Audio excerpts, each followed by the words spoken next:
Salut à tous, bienvenue sur le plateau de Club Sport en France, une émission qui chaque semaine met en avant les disciplines, mais alors toutes les disciplines qui brillent dans l'Hexagone. Et cette semaine, plein gaz sur la moto, la Fédération française de motocyclisme qui nous fait l'honneur de sa présence sur ce plateau. La FFM qui encadre aujourd'hui les pratiques de quelques 100 000 adhérents répartis dans 9 disciplines. On prendra le pouls avec son directeur général.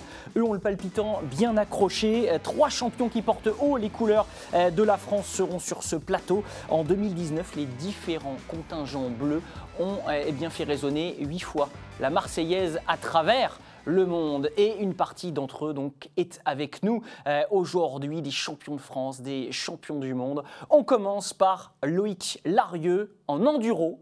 Bravo et bonjour d'abord. Bonjour Loïc, comment allez-vous? Pour l'accueil, très bien. Merci d'être venu sur notre plateau aujourd'hui. D'où nous vient ce joli accent?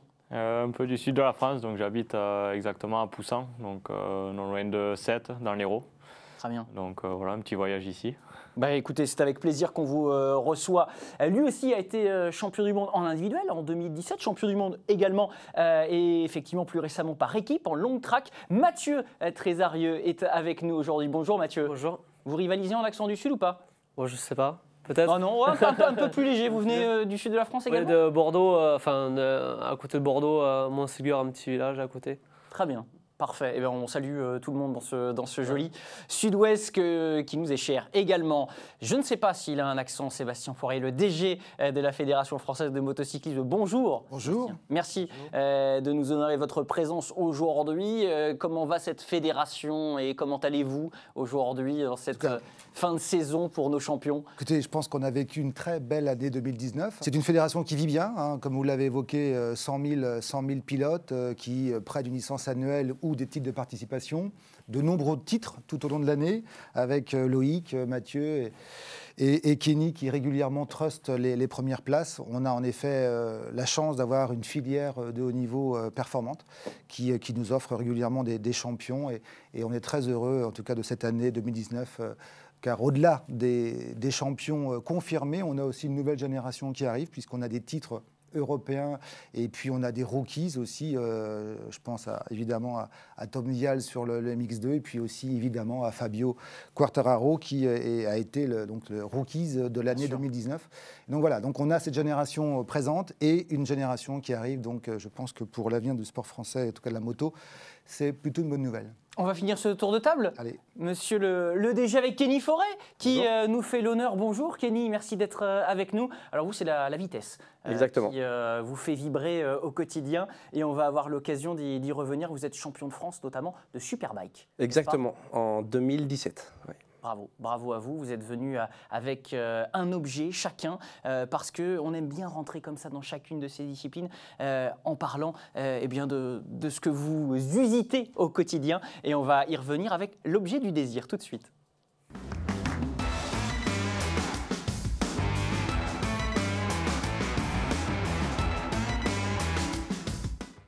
Et on va commencer ce joli tour de table avec Mathieu Trésarieux. Mathieu, donc, la spécificité du long track, est-ce que tu peux déjà nous en parler de cette discipline? Et après, on aura l'occasion eh bien de parler de cet objet que tu as amené avec toi aujourd'hui. Mais le long track, c'est des motos assez spéciales qui fonctionnent au méthanol. Qui n'a pas de frein, donc ça c'est le côté spécial. Et voilà, on fait 4 tours, plusieurs manches sur 4 tours. Et, donc, autour d'un anneau, autour d'un anneau, fait entre 800 mètres et 1 km. Un peu moins, ça peut être de 250 à 1 km, ouais, à peu près. Et donc après, on a la semelle que j'ai apportée qui nous sert à gérer la glisse qui est un appui sur le côté gauche, quoi. Alors oui, ce qui est impressionnant pour les béotiens comme moi, c'est effectivement ce drift quasi permanent, là, ces glissades sur cet anneau. Comment on fait? Comment c'est possible? Alors oui, il y a cette semelle, mais c'est pas le leitmotiv, c'est pas le vrai cœur du sujet. Oui, tout à fait. C'est juste sur les entrées virages, s'il y a besoin d'avoir un pied d'appui. Mais après, on peut voir qu'avec la jambe droite, on a tout l'appui qui s'est fait sur la jambe droite. Et après, on a une balance du corps qui... Alors tu es sur ces images, tu es le numéro 3 là. 3, oui. Oui, exactement. Voilà. Donc après, après, on a les entrées virages et puis on appuie le plus possible sur le repose-pied à droite pour contrôler la glisse. Et puis bien sûr, le guidon qui nous amène là où on doit aller, quoi. Alors, du coup, tu nous l'as dit brièvement, cette semelle que tu as amenée, donc tu l'installes où? Sous ta botte? Oui, alors oui, ça va sous la botte gauche. Et voilà, c'est pour les entrées. Donc pour l'intérieur du virage? Voilà, pour l'intérieur du virage, c'est surtout sur les entrées virages. Ça peut être un pied d'appui pour balancer la moto, pour balancer le travers en fait. Et après elle touche plus trop le sol en fait. On est en équilibre avec cette jambe gauche, quoi. Alors là, on a l'impression d'une certaine uniformité de la vitesse, en tout cas en vitesse de croisière. Vous êtes à combien là dans ces virages? Bon, nous, on n'a pas de compteur, donc c'est vrai que c'est difficile à dire. Mais en moyenne, sur un circuit comme celui-ci, on fait du 110 km/h de moyenne. Donc on peut faire des pointes. En gérant cette glissade là? Comment? En gérant cette glissade proprement à 110. Oui, tout à fait. D'accord. Sur les circuits de long track, on va beaucoup plus vite sur les entrées virages. Alors, champion du monde par équipe, champion du monde individuel il y a 2 ans, Dimitri Berger, champion du monde individuel. D'où vient cette tradition? Je parle à la cantonade, peut-être qu'on peut en parler tous ensemble, mais d'où vient cette tradition en France? C'est-à-dire que nous, enfin, c'est un peu de famille, quoi. C'est de génération en génération. Ça reste beaucoup dans les mêmes familles en fait depuis plusieurs années. Et c'est vrai que c'est un sport c'est très difficile à aller dans cette discipline.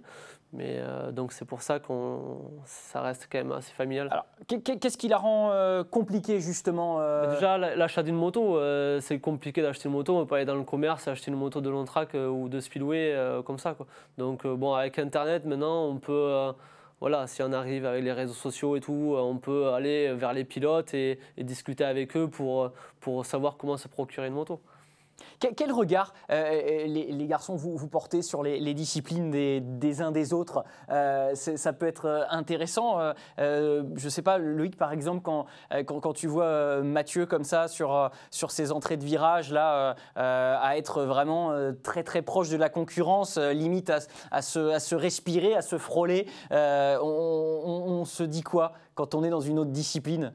Ouais, je pense qu'on s'y retrouve un peu, c'est du sport de haut niveau.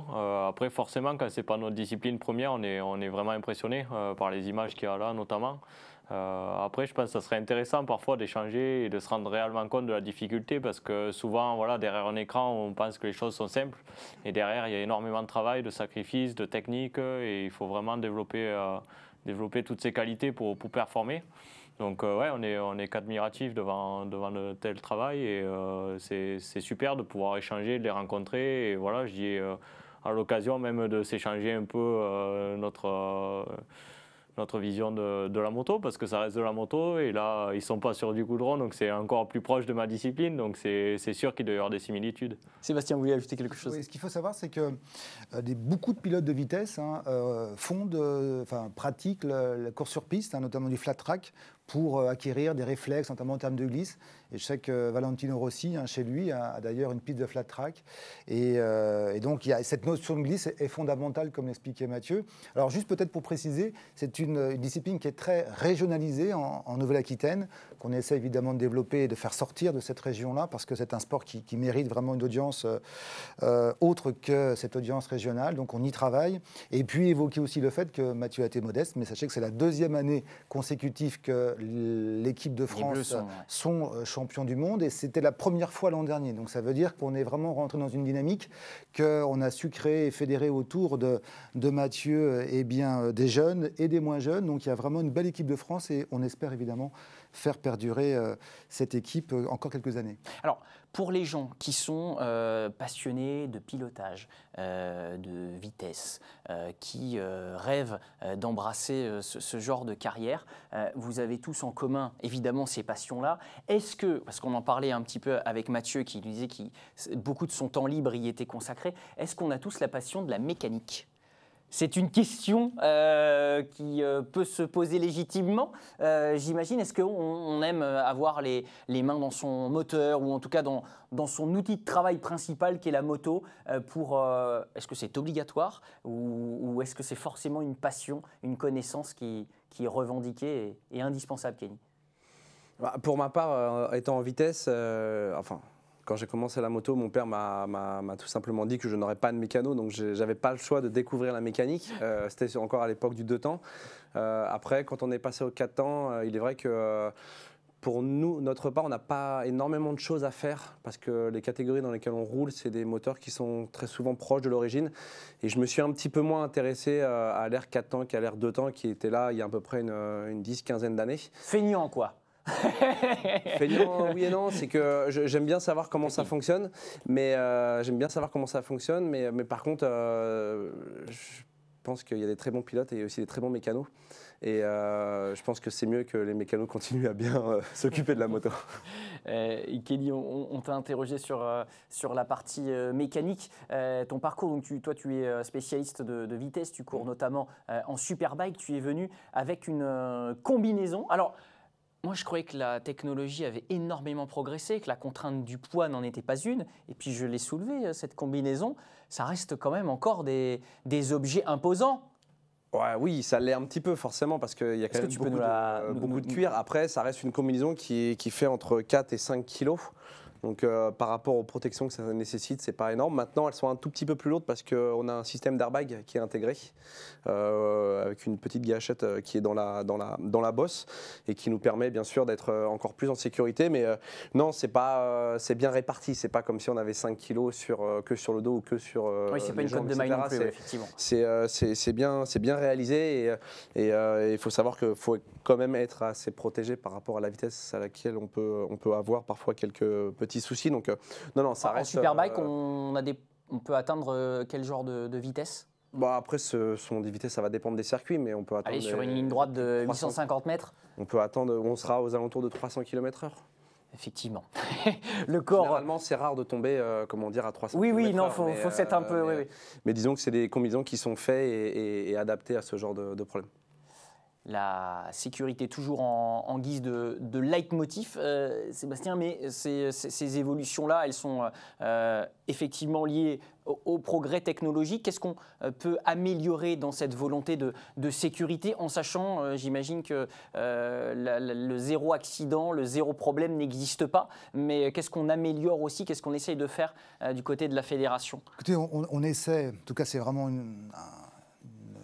un souci, un objet cœur au sein de la fédération, puisque évidemment l'objectif de la fédération, c'est de faire en sorte que nos pilotes soient le maximum en sécurité. Intrinsèquement, les sports mécaniques et la moto comportent des risques. C'est sûr qu'entre le bowling et la moto, on pratique un sport. Ceci étant, les enjeux en termes de sécurité pour le pilote qui commet une faute technique ne sont pas les mêmes.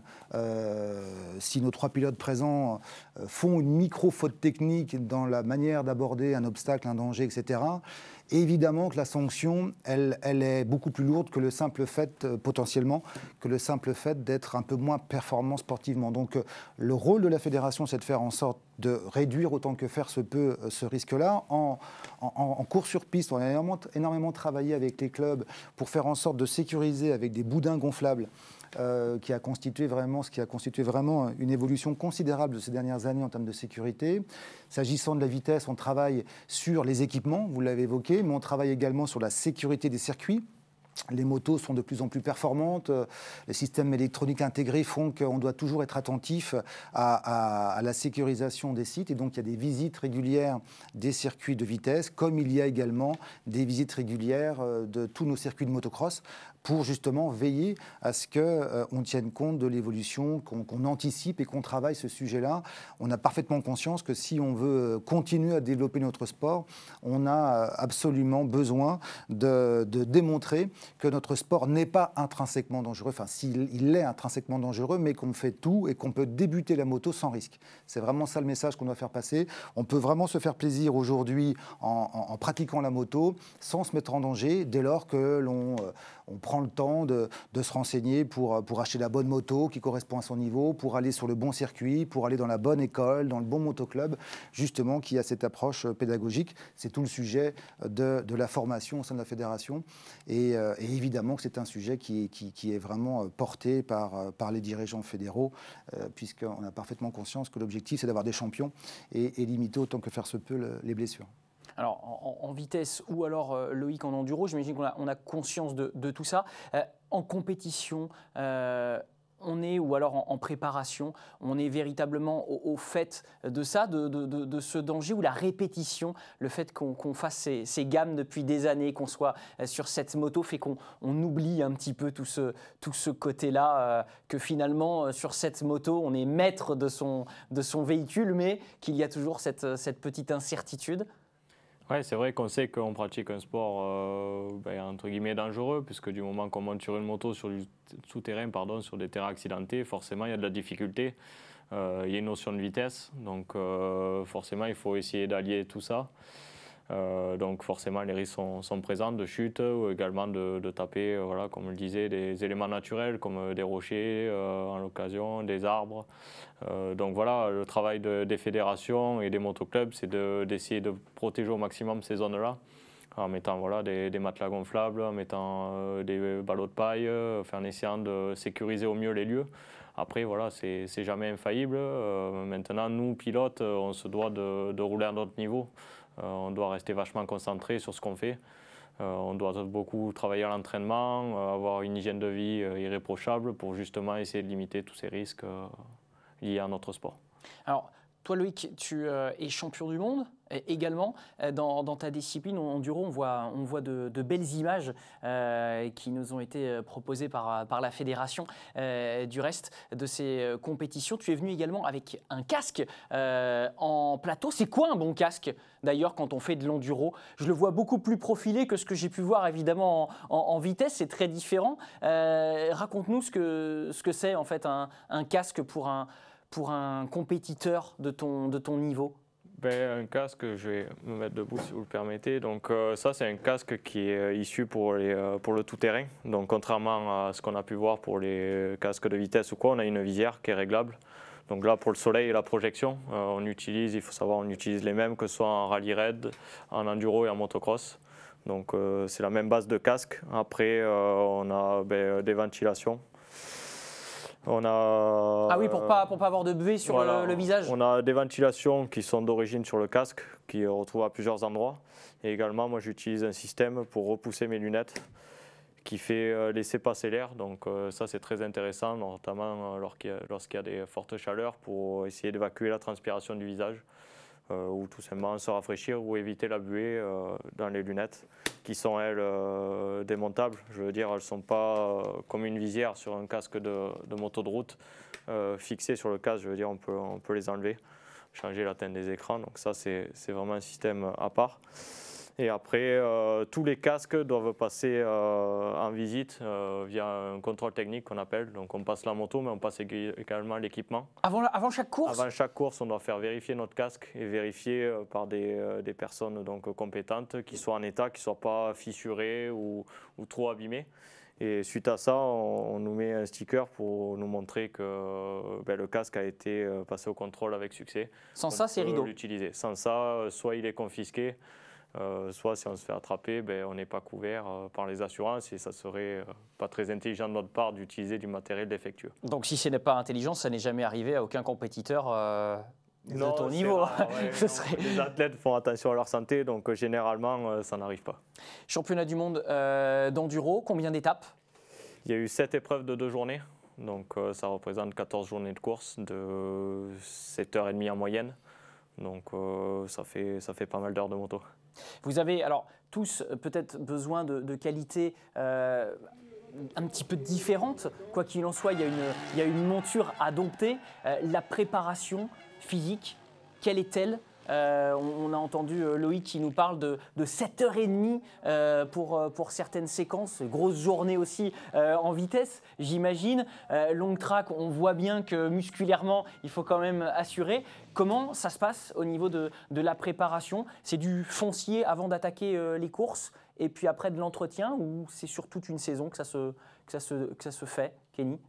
Après, ça dépend. Moi, pour ma part, je roule aussi en endurance. Donc, c'est des courses de 24 heures, de 8 heures, etc. Donc, ça représente une grosse quantité de roulage. Tu as fait le bol d'or d'ailleurs ? Exactement. Et faut savoir, moi, personnellement, je m'entraîne beaucoup en foncier. Et après, j'essaye un maximum de rouler en moto. Alors, j'aime beaucoup le cross, j'aime beaucoup toutes les catégories annexes, enfin, toutes les catégories qui sont assez plus faciles à faire que la vitesse en hiver. Donc, le cross, l'enduro, parfois même. Le long track, je n'ai pas encore essayé, mais ça fait partie des catégories parce qu'à la base, on est tous un peu fans de moto. Mais c'est vrai que moi, personnellement, c'est beaucoup plus le foncier qui m'intéresse et après, un maximum de moto. Alors, on a vu ces messieurs différemment avec des passages en course pour certains. Kenny, on va te proposer un petit exercice. On a vu sur ce circuit du Mans, on disait que tu avais fait le bol d'or. On avait suivi Louis Bull en caméra embarquée que tu connais bien. On a ces séquences en caméra embarquée. Séquences toujours spectaculaires. Je vous en laisse vivre quelques secondes après ce passage sur la ligne. On est sur le circuit du Mans.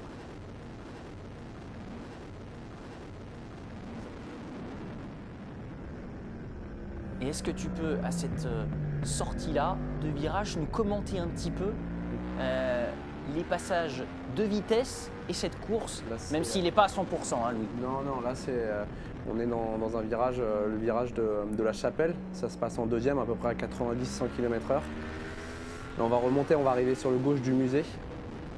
On se retourne. Un autre virage qui se passe aux alentours de 80-90 km/h en vitesse mini. Après, on va avoir une accélération importante. On tutoie le bitume, hein, là. Oui, toujours. Ouais. C'est un des seuls virages.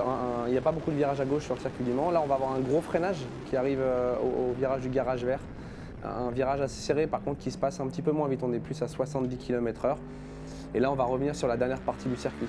Une longue ligne droite où on prend aux alentours de 260 en 5e ou 6e. 5e généralement. 260 km/h et là, il ne force pas. Hein. C'est pour nous qui fait ça. Et après, voilà, la chicane du chemin en bœuf pour arriver après dans les S bleus. Toujours, c'est généralement sur le circuit du Mans, là on est à peu près entre 100 et 110 km/h. Et là, on rentre dans le droite-gauche-droite de l'arrivée. Donc les S bleus, dans un premier temps, voilà. Le deuxième gauche du circuit. Et après, on va arriver sur le virage mythique du raccordement. Pourquoi le raccordement? Parce que c'est le virage qui raccorde le circuit des 24 heures du Mans voiture. Voilà, on voit la piste à droite et puis là, il repart pour un deuxième tour. Superbe, superbe. Merci Kenny pour l'exercice. Merci aussi à la Fédération française de motocyclisme, évidemment, grâce à qui on a pu voir ces images. J'en frissonne, et pourtant je les ai déjà regardées avant cette émission. Donc, du très bon et félicitations pour ce genre d'efforts, messieurs. On va évidemment désormais parler de votre fédération qui connaît beaucoup de succès avec ses 100 000 adhérents. On en parlait juste après la petite virgule du fédécodage.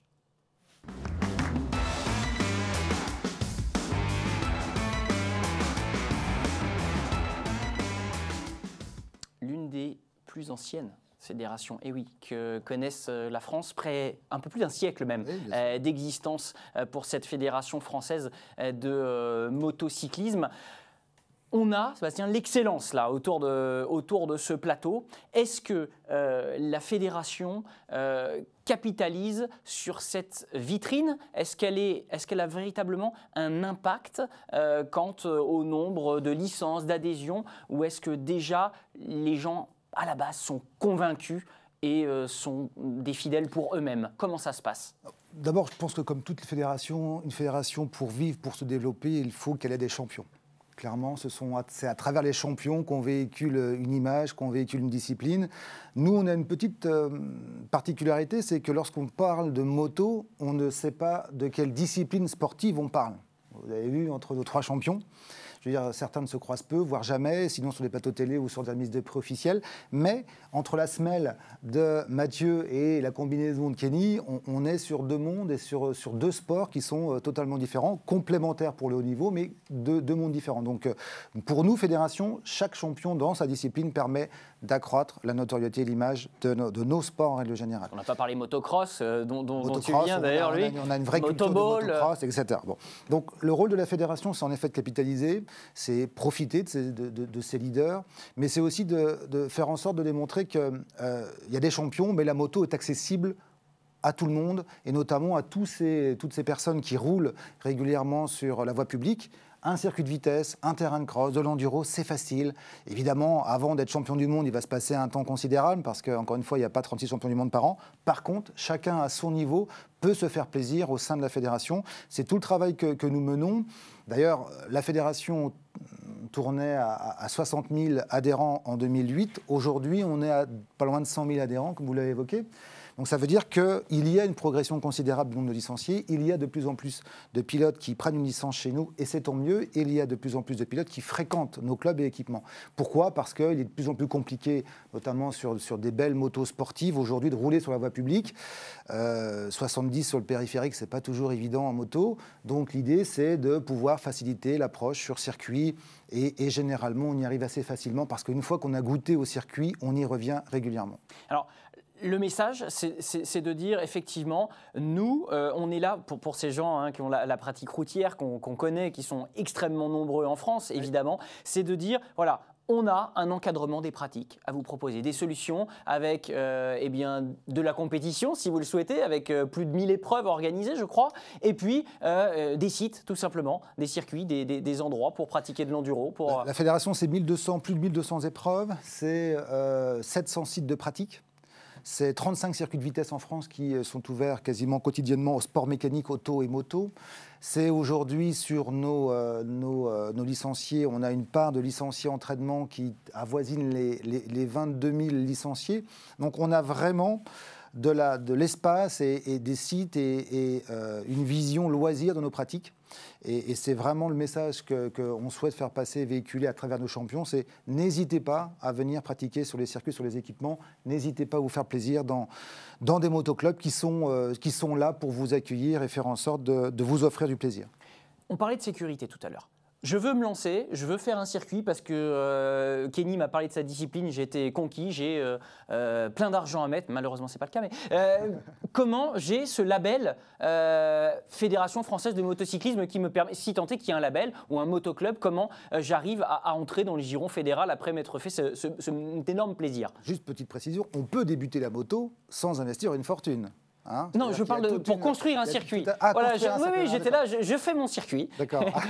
Comment, voilà, je veux faire en sorte de... Alors, c'est très compliqué, hein, c'est relativement compliqué parce qu'il y a toute une phase de procédure administrative, donc des administratives au sens, est-ce que je peux construire un circuit à tel endroit sans perturber la tranquillité publique. Le voisinage, oui. Première question. Est-ce que ce circuit, par rapport à l'étude d'impact, est-ce que l'étude d'impact sera positive ou négative ? Il y a toute une série de contraintes administratives à lever pour la partie administrative. Et ensuite, vous avez la partie sportive, où là, vous avez des experts de la fédération qui vérifient qu'en termes de sécurité pour les pilotes, eh bien, tout a été pensé, tout a été aménagé pour faire en sorte qu'on puisse tomber, alors peut-être pas à 300 km/h, mais à certaines vitesses, relativement sereinement. Voilà. Ah ouais. Donc vous êtes là sur ce processus de A à Z. Voilà, donc nous on est là en tant que fédération, en tant que conseil sur la partie juridique, puisqu'on a une fédération qui est structurée pour accompagner nos clubs dans ce process juridico-administratif. Et on est évidemment là également sur l'aspect plus technique du circuit, enfin des circuits, pour les aider à monter leur projet. Sébastien, tu as dit que dans la pratique, on pouvait être facilement débuter sans avoir besoin de beaucoup de moyens. Est-ce qu'il faut à minima un permis, question bête ? Non, on peut débuter la moto. Il y a un permis sportif pour participer à des compétitions qui s'appelle le certificat d'aptitude de sport moto, donc à l'âge de 12 ans. Mais on peut débuter la moto, on peut pratiquer la moto sans permis de conduire en entraînement. Et on peut même débuter la moto dès l'âge de 6 ans. Alors je ne sais pas à quel âge ont débuté nos champions, mais on peut sereinement débuter la moto à 6 ans. Tout petit, et puis la compétition à 12 ans. Quoi. Après j'ai toujours une moto électrique, après thermique, et puis compétition à 12 ans. Ah, effectivement, donc là, le permis, c'est juste le permis sportif. Oui, alors permis sportif, je précise évidemment sur les circuits fermés. Dès lors qu'on est en compétition enduro ou rallye routier ou course de côte, eh bien évidemment qu'il nous faut respecter le code de la route sur la partie interspéciale. Oui, 43 écoles au niveau de la Fédération française de motocyclisme. Le point de départ donc des grandes carrières des champions qui sont avec nous. L'élite donc qui compte, tu nous l'as dit, hein, avec cette volonté d'avoir une vitrine qui soit vivante et qui puisse drainer un petit peu de monde. 2019, dans ce contexte, a été une très bonne année. Très bonne année, en effet, hein, avec toute une série de titres individuels et puis aussi des titres par équipe. C'est important pour nous en tant que fédération parce qu'un titre par équipe, ça dénote la valeur d'une discipline, d'un championnat. Je pense au super motard, je pense évidemment au long track, je pense à un titre individuel en trial, hein, d'un jeune pilote Touli qui nous a fait très plaisir en gagnant un titre sur une Coupe du Monde FIM. Et donc voilà, c'est la preuve que la fédération, au-delà de ses filières, a aussi des jeunes pilotes sur des disciplines comme le trial qui souffraient de haut niveau, hein, avec des pilotes qui... On a connu une très très belle période en trial et puis c'est vrai que depuis quelques années, on n'avait plus de champions. Là, on a un vainqueur d'une Coupe du Monde, jeune, 125, donc c'est vraiment de bon augure et ça fait évidemment très plaisir. Comment on fait par équipe? Comment ça se passe en long track? Toi qui as gagné 2 fois d'affilée, vous faites chacun votre tour vous passez chacun votre tour sur l'anneau? Non, on roule ensemble, on est 3 par 3 en fait, à se rencontrer par nation et puis voilà, on fait plusieurs manches et puis voilà, c'est qui a marqué le plus de points possible, quoi. Est-ce que on a vu aussi du côté de la MotoGP de bons rendez-vous avec Fabio, qui a été le rookie de la saison. Comment on accède à ce genre de vitrine populaire, si tant est que ça en soit une pour vous, de manière générale, les pilotes de vitesse? Est-ce que pour toi, ce serait un Graal, par exemple, Kenny? Est-ce que c'est quelque chose que... Le MotoGP, ça reste, je pense que c'est le Graal de la vitesse, comme le MX1 peut être le Graal du motocross.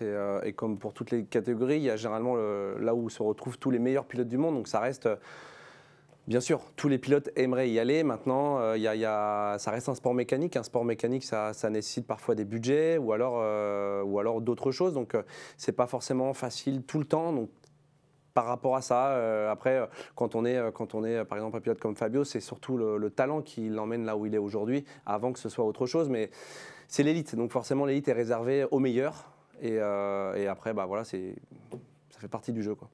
Cette élite, on le voit notamment en Formule 1, j'imagine que c'est aussi un peu la même chose en MotoGP. La fédération peut avoir un peu de lobby qui fonctionnerait pour des pilotes qu'elle a en couveuse, qui réussissent à l'échelon de la FFM? Alors nous avons des filières pour toutes les disciplines, hein, enduro, motocross, trial, course sur piste, motoball, vitesse. Sur la partie vitesse, pour accéder au Graal, fameux MotoGP, on est sur je dirais sur un championnat qui est un peu hors norme, où on est vraiment sur un championnat où il faut énormément de moyens. La discipline vitesse coûte extrêmement cher, hein. Plus on monte en niveau et plus on a besoin d'un matériel extrêmement compétitif. Donc, à un moment, la fédération ne peut pas subventionner une saison d'un pilote en MotoGP, parce qu'on est sur des saisons qui coûtent plusieurs millions d'euros. Et donc, l'objectif, c'est de faire en sorte de travailler sur les jeunes, de détecter les jeunes, de former les jeunes, de trouver les filières les plus efficaces. Ensuite, de favoriser et de fédérer tous les projets individuels, de team, de support privé, pour faire en sorte d'accompagner les pilotes dans leur formation, dans le réseau. Une sorte de tutorat fédéral Tutorat fédéral. On travaille beaucoup avec l'organisateur du Grand Prix de France de vitesse, hein, Claude Michy, qui est très impliqué aussi avec nous sur la formation. Évidemment qu'on a un regard aujourd'hui sur ce que fait l'Espagne, mais comparer la France à l'Espagne, on oublie que l'Espagne aujourd'hui est hors norme par rapport à l'activité en vitesse. Il y a énormément de moyens, il y a vraiment de très très gros sponsors qui accompagnent le championnat espagnol. C'est quasiment un championnat du monde bis. Donc le rôle de la fédération, c'est d'être à l'écoute, à l'affût, c'est de regarder les projets sportifs, c'est d'affirmer une filière de qualité pour les plus jeunes et de s'inscrire dans un projet. C'est ce qu'on essaie aujourd'hui de faire et de qualifier. Aujourd'hui, on a 2 excellents pilotes en MotoGP, ce qu'on n'avait pas par le passé, ou plus par le passé. À l'inverse, on n'a plus de pilotes en Moto 2, en Moto 3. Donc c'est évidemment une lacune et on y travaille. Profitons quand même de la chance que nous avons. On a un Fabio Quartararo que beaucoup de pays nous envient. Donc pour l'instant, on va profiter de tout cela. On va travailler et on va travailler pour faire en sorte justement que cette image et cet apport de Fabio puisse nous permettre de fidéliser, de fédérer, de construire des filières notamment à travers le 25 Power, des filières assez accessibles, pas trop chères, pour mettre le maximum de jeunes sur des motos. Messieurs, qu'est-ce que je vous souhaite pour 2020, Mathieu? Des bonnes choses, que dire, de la réussite déjà, c'est bien, et puis un petit peu de chance, ça fait partie aussi du jeu. Voilà. De la réussite, du succès. Oui, du succès, ouais. D'accord. Kenny, prochain défi, celui de 2020? Il y en a dans un coin de la tête, j'imagine. Nous, on a la particularité que le championnat du monde d'endurance commence en septembre. Donc il y a déjà eu une première course, le Bol d'Or. Là, on a une course en Malaisie d'ici un mois. Il y a les 24 heures du Mans qui reste la course un peu mythique pour chaque pilote français qu'on veut tous absolument gagner. Donc l'objectif restera là-dessus. Et après, bien sûr, le Championnat de France Superbike qui reste l'élite de la moto en France et dans lequel ça me tient à cœur d'y briller. On m'a dit que tu faisais aussi la nouvelle formule Moto E. Oui. C'est quelque chose qui attire sponsors, pilotes, c'est bien vu. On sait que c'est dans l'air du temps, c'est très populaire. Tout ce qui est un petit peu plus développement durable, émissions décarbonées. C'est tout l'aspect technique, ça c'est moi ce qui m'a plu dans le projet, c'est que ça soit quelque chose de nouveau. C'est une moto électrique, ça reste une moto, faut pas l'oublier. Le projet était très intéressant. Malheureusement, je ne m'y suis pas adapté comme je l'aurais souhaité. J'ai fait beaucoup de choses cette année, peut-être un petit peu trop, et j'ai jamais réussi à être très très compétitif. Oui. Mais non, c'est intéressant. Maintenant, est-ce que c'est l'avenir? Je ne pense pas dans l'immédiat. Je pense que c'est un complément. C'est-à-dire que ça fera partie du décor dans les prochaines années. Mais maintenant, il reste encore beaucoup de développement pour avoir quelque chose de... Pas d'attractif parce que ça l'est déjà. Ça fait déjà des très belles courses. Mais bon, les motos sont lourdes. Par exemple, elles font à peu près 260 kg. Et sinon, les tiennes en Superbike? Ça fait 180 kg. Et on fait que c'est pas les mêmes manœuvres. Voilà, on fait que 6-7 tours pour le moment. Donc ça reste très limité. Mais voilà, je pense que la moto électrique a un bel avenir. Mais c'est pas tout de suite que ça va remplacer le MotoGP par exemple. Loïc, tu conserves ton titre en 2020? Ouais, maintenant la barre est haute, donc il va falloir répondre présent à nouveau l'année prochaine. Donc premièrement, ouais, ça sera d'essayer d'être compétitif physiquement, d'avoir la santé pour pouvoir défendre ces 2 titres, parce que bon, voilà, le championnat de France, ça fait que je dise pas de bêtises, mais le 5e consécutif. Donc là, c'était un peu plus simple. Par contre, voilà, maintenant mon premier titre mondial, maintenant j'ai à cœur de le défendre dès la saison prochaine. Donc même équipe, même championnat, tout ça. Donc voilà, on met tout en place pour répondre présent encore en 2020. Tu as encore un stigmate de ta dernière course? Ouais, non, rien à voir avec la moto, donc une petite blessure aussi. Messieurs, je ne vous dis pas au revoir tout de suite. Que serait Club Sport en France sans le quiz? Rien, donc le quiz.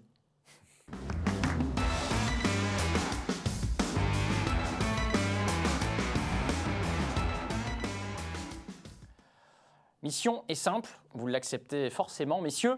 4 questions qui ne sont pas des questions de rapidité. Ça, c'est quand même un plus. Vous qui êtes habitués à la vitesse, ce ne sera pas nécessaire. En revanche, il me faudra malgré tout une réponse à chacune de ces 4 questions. J'ai de quoi noter et arbitrer, messieurs. La première question ne s'adressera pas à Kenny, qui ne pourra pas souffler l'éventuelle bonne réponse qu'il pourrait avoir. Qui est le premier vainqueur du championnat du monde Moto E? On en parlait il y a 5 minutes, quelle coïncidence. Messieurs, autour de cette table, est-ce que vous avez une idée même si Sébastien nous a prévenu que vous ne communiquez pas toute l'année ensemble, est-ce que vous avez une idée de qui a remporté ce championnat du monde? Non? Personnellement, non. Pas du Non, tout. Mathieu? Pas un Français en tout cas. Non, il s'agit de Matteo Ferrari. Voilà, Kenny était au fait de cette réponse. Bon, du coup, tu marques un point quelque part. Hein.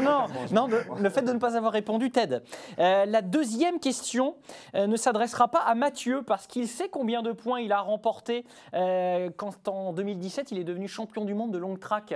Est-ce que vous avez une idée? Plus de 100 points pour Mathieu lors de ce titre mondial en 2007. Vous avez droit à une marge d'erreur de 3 points. 115. 115, nous dit Sébastien. Pas mal. C'est pas mal, j'ai dit. J'ai pas dit que c'était la bonne réponse. 124. Combien? 124. 124. Loïc, tu t'y échapperas pas. 132, allez. 132, c'était la course à l'échalote, c'est Il le sait pas. 105 points, Mathieu, incroyable, tu aurais dû participer. du coup. 105 points donc pour ce titre de champion du monde en 2017. Pour le moment, 0 pour tout le monde. C'était des questions très, très précises en même temps. On vous excuse. En revanche, pour la troisième, le pilote qui détient le record du nombre de victoires sur l'Enduropal, on est quand même sur quelque chose qui concerne beaucoup de pilotes. J'ai presque honte de la poser à Loïc. Je vais le faire quand même. Tu dois répondre en premier. Je dirais Arnaud de Mester. Arnaud de Mester, 2 E au milieu, je crois. Oui, je note. Très bien. Sébastien. Écoutez, je dirais la même chose. Ok. Moi, je suis. Kenny. Non, mais je pense. Non, mais je t'ai vu regarder un petit peu, là, essayer de. Non, ouais. mais je pense que c'est lui. Je trouvais pas son prénom, mais son nom, mais comme il vient de le dire, je vais dire pareil. Ouais. Il était sur En vélo, on Yamaha. appelle ça un suceur de roue. Hein, mais, Il roulait sur Yamaha même. ouais. Ouais, c'est bien. Ouais, c'est bien. On a trouvé mieux avec Mathieu. On a un Bah, photo. écoutez, C'est un messieurs, photo. vous avez tous bon. Hein Ah, Loïc, j'aurais pas dû te faire répondre en premier, je pense. Arnaud de Mester, donc c'est un 4 sur 4, la prime de la rapidité pour Loïc sur cette réponse malgré tout. Quel cylindré est utilisé en motoball? C'est la dernière question. Vous participez tous, aucun n'est favori, évidemment, favorisé en tout cas par cette question.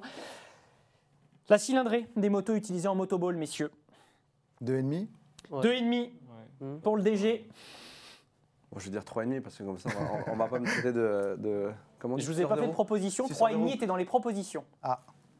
3,5. 3,5. Ouais, bah, 125. Ouais.